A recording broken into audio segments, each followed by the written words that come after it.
If you're in the market for a good camera backpack, chances are that you came across these two bags at the top of your search list. So I've used both of them extensively, so today I'm going to give you my recommendation so you can save the money by not having to buy both.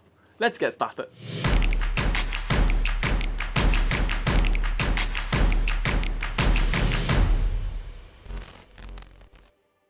Hey guys, what's up? My name is Bernard and welcome to the channel. So for today's video, I'll be revealing my go-to camera backpack. Keep in mind that this recommendation is based on users seeking a day pack and it is not so suitable for multi-day hiking expeditions. My pick will be the Lowepro Protactic 450 version 2. And let me share the reasons why. And if you'd like to check out what's in my camera bag, do check out my What's in my camera bag 2020 video. Link will be in the description below. The first reason, and probably the most important one, is that the Protactic is able to store my camera gear much more securely. The dividers of the Protactic allows me to fully customize the configuration of the compartments inside the bag. That means every item fits perfectly and I am fully utilizing the space. The Everyday Backpack on the other hand uses flex fold dividers. It is a cool concept, but it doesn't give you the flexibility of customizing the compartments. My biggest beef with this is that when you put items that are smaller, like this Sony 55 f1.8 lens, it isn't a nice fit and it will flop around when you are moving about. Furthermore, there is loads of space being wasted. The second reason for picking the Protactic is because it gives me better accessibility to my gear. The Peak Design bag only allows you to access your gear from the side and the top. The way the dividers are designed, you can't have full access to your gear from either opening. For example, when you access the side and remove your camera, maybe you would like to take out the other lens in the same row that is behind this fold.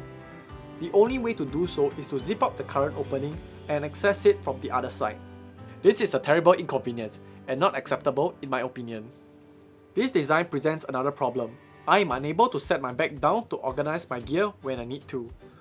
When you are out in the field shooting, chances are that you will need to swap lenses, change batteries, put on filters, and so on.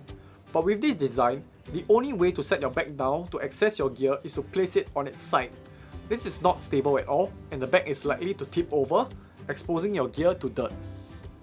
The access points of the Protactic addresses all these problems. On top of having side and top access like the Everyday Backpack, the Protactic has a back access. In my opinion, all good camera bags need to have back access. With this, I am able to confidently set my camera bag down without worrying about it tipping over and access all my camera equipment at one go. The third reason for picking the Protactic over the Everyday Backpack is because of weather protection. The Protactic comes with a built-in rain cover and it is cleverly stored at the bottom of the bag. This problem can easily be solved for the Peak Design bag by buying a rain cover for it, but I do not like the idea of spending more for an already expensive bag and I prefer that the rain cover is built in. Last but not least, the Protactic wins in terms of capacity. From my experience, I am always able to carry more gear with the Protactic bag, both internally and externally. When it comes to the Everyday Backpack, because of the flex fold dividers design, space is usually not fully utilized. Also, when I use the external straps of the Peak Design, the items seem to come loose very easily.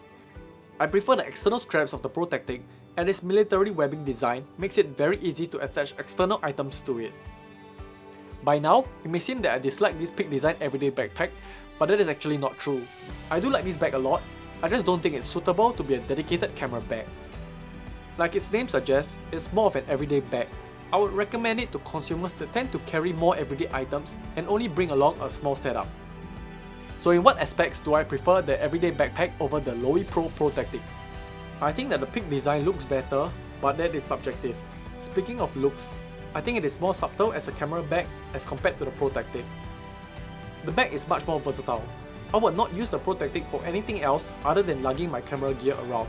I would much prefer to use the Peak Design for everyday usage. The customer service of Peak Design is simply amazing.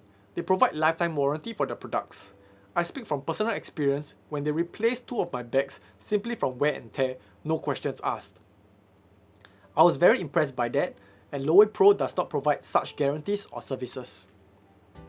We have come to an end of this comparisons video. I hope it has helped you in making a decision which camera bag to buy. Don't forget to like and subscribe if you enjoyed it. That's all for this video. It's a wrap!